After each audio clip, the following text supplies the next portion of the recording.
Oh, God, please. You know what I mean? It's just like, And then they start to confess, and it does happen. The room gets lighter. Just simply gets lighter. And I just think, guys, in all honesty, we just have to get honest with God.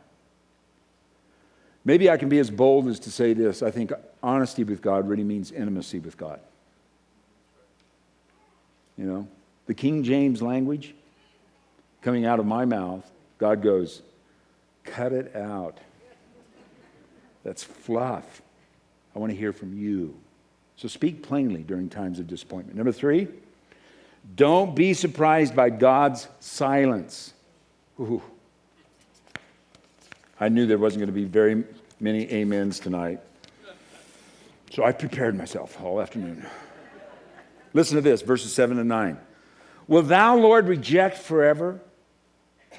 Will he never show his favor again? His unfailing love vanished forever, and his promises failed for all time. Asaph seems to be asking the question during the time of disappointment, where are you?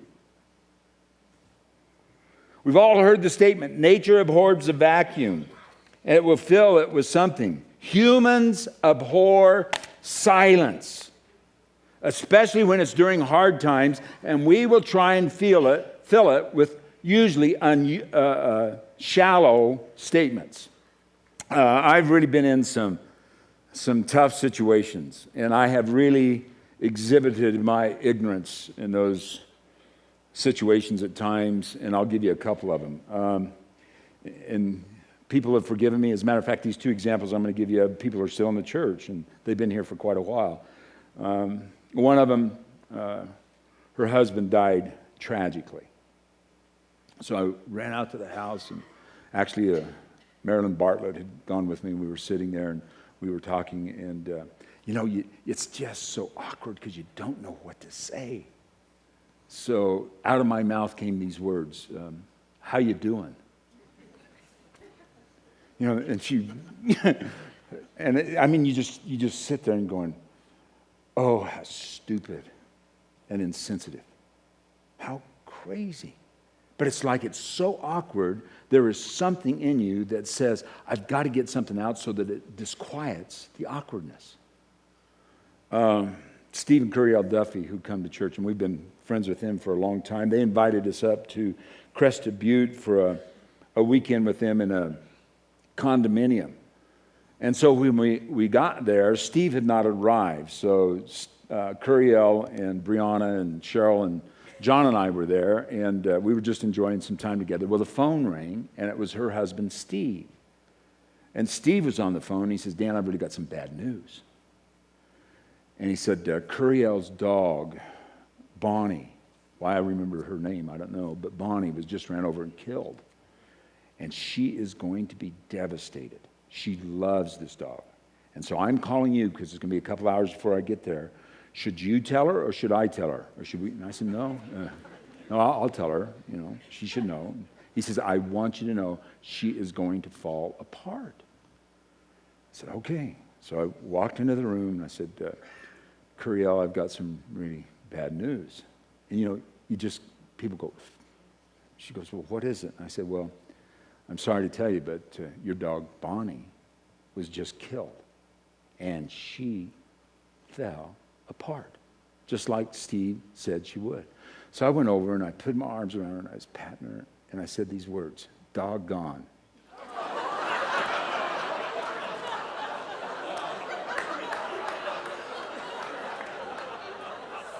Now, I'm holding her. She grabs me by the shoulders and pushes me back and said, what did you say? Doggone. The longer I'm around these situations, the more I become familiar with the words, I don't know. I don't understand. As a matter of fact, listen to this, friends. We're talking about silence during times of disappointment. This is C.S. Lewis in in his book called A Grief Observed. And this is right after his wife had died, and he journaled this in his journal. Meanwhile, where is God? This is one of the most disquieting symptoms.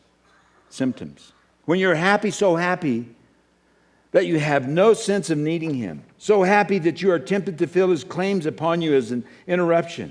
If you remember yourself and turn to him with gratitude and praise, you will be, or so it feels, welcomed with open arms.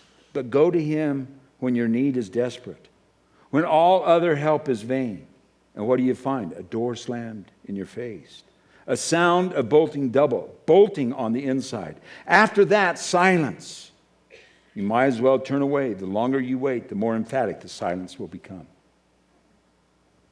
Man that knows God. Now, so you go over in these situations, you go, why doesn't God speak? During those times that there's such disappointment. And I coined this phrase, and I don't know how accurate it is, but it seems to be that there is something that happens to us that when the language of the hearts begin to touch one another, it supersedes what words could convey. Now, I want you to think about that for a minute. When somebody's going through a really difficult time in their lives, and you try to put Romans 8:28 to it, all things work together for good to them that love God and called according to his purpose. You know what happens? It's like water off a duck's back. You know, the most awkward thing to do, friends, and especially when you're a pastor, is when you walk into a crisis situation and you just sit there in dead silence. But there is something about God speaking in silence and just being there. You know, and here's just my little tidbit on this. We wouldn't get it if he did speak. We do see through a glass darkly. Someday we'll understand, but a lot of this stuff is just simply mystery. And the little cliches that we have just don't fit the bill. And God understands that too. Number 4, learn how you connect with God in these moments. Verse 11, I will remember the deeds of the Lord. Yes, I will remember your deeds. Asaph found a way to connect with God during his disappointments. It wasn't praying. It wasn't worship. It wasn't in a small group. It was meditating upon God's miracles in the past. I believe that during these times in our lives, we must, now get a hold of this, we must discover how we connect with God for ourselves. Now, let me just say this to you. However you connect with God is how you've learned about yourself and you've learned about who God is. I want to tell you a little bit about me. When I go through difficult times, I find this to be very true. I am truly an introvert. I'm an introvert to an extreme. I really cherish my times alone. And I find out that when I'm going through times of disappointment, a lot of chatter only stresses me out. Only stresses me out.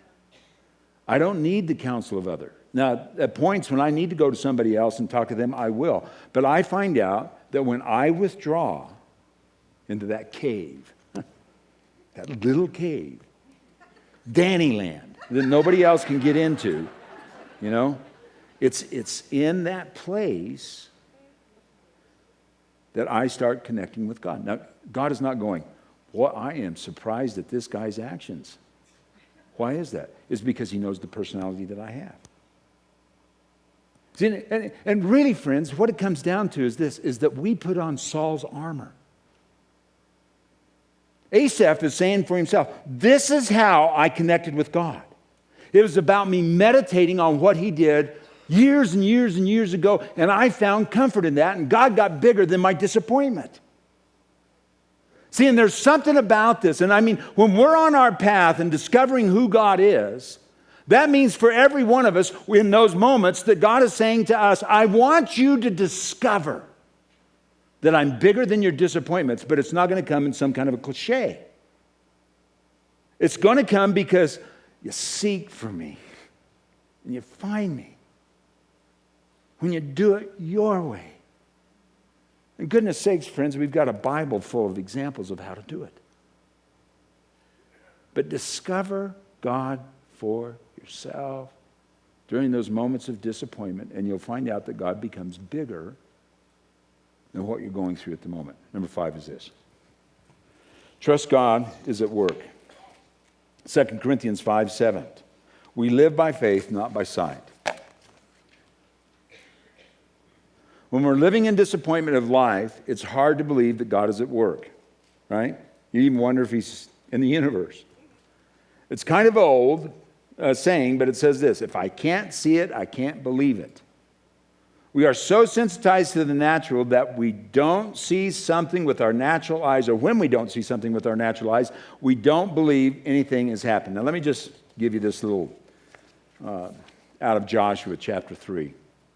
Children of Israel are about to ready to cross over the Jordan. And this is what it says in Joshua 3, verses 15 and 16. Now, the Jordan is at flood stage all during harvest. Now, you know, when God's about ready to do something, it doesn't seem to him that big obstacles to us should be any problem to us, but because we walk by sight and we see, you know, you could have made this a little bit easier, you know, when the Jordan River is down rather than when it's at flood stage. But it's at flood stage. Yet as soon as the priests who carried the ark reached the Jordan and their feet, now notice this, touched the water's edge, the water from upstream, now hear this, the water from upstream stopped flowing. It piled up in a heap a great distance away at a town called Adam. Now, because we're in this disappointment of life and we've got to trust God because we're not walking by what we see, but we are walking by faith, we have to believe that God is working what? Upstream. As a matter of fact, this little town is 19 miles away. Where they're about ready to cross, they cannot see God working. He stops the waters above their situation. See? So 19 miles away, when the children of Israel are going, right, we're going to get across this, you know, that God is actually working in their behalf. They just can't see it. Worship team, I want you to come up. And here's the point. You know, if you're in a time of disappointment, and I know, friends, let me just say this. Boy, let me say this to you. I think this is something that is just so important. You know, one of the toughest things in the world is to tell people to have hope when they don't have any. It almost has to be a supernatural thing. I can tell you one that just happened to me a few minutes ago. Like two different, it's a long story and I don't have time. But two of the same words came from an individual and then a package that I got. It was the same word. And it was like it was supernatural. Something that came in. You see? And some of you here are in disappointment. And you don't have hope. And what you have to believe is this. God is upstream and he's working on your case. You got to believe that. I mean, God is not in heaven going, my God, oh, that's me. I don't know what to do with this problem. He's not like that. He's not surprised at all. He knows the disappointment that you're going through. And if I can say this, he actually wants to watch what our response is. Do I trust him or not? I want you to stand with me. And I want you to believe as we worship the Lord together that God is bigger and greater than our disappointments. Let's worship the Lord together. I want to pray a blessing on you. And you know, I've said throughout the years that it's sometimes a good thing just to posture ourselves in a way to receive. Or just saying to the Lord, this is the attitude of my heart. And so, Lord, we come before you. And we just recognize you are the Lord of Lords. You are the King of Kings. And there's no greater power than your power. And you're greater than our disappointments, God. And I pray for my friends in this room that are in the valley of disappointment, that somehow, as their God, you would give revelation into their heart that you're bigger than the disappointment that they're going through right now.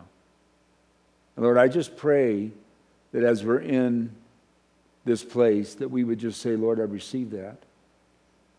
I receive the revelation that you have for me in my heart, that you're greater than my disappointment. And we ask you, Lord, manifest yourself in a way that would let us know there is a light at the end of the tunnel. And you're going to pull us through this. And on the other side, there's going to be greater understanding of who you are. Bless us, I pray, with that. And it's in Jesus' name. And everyone said, amen.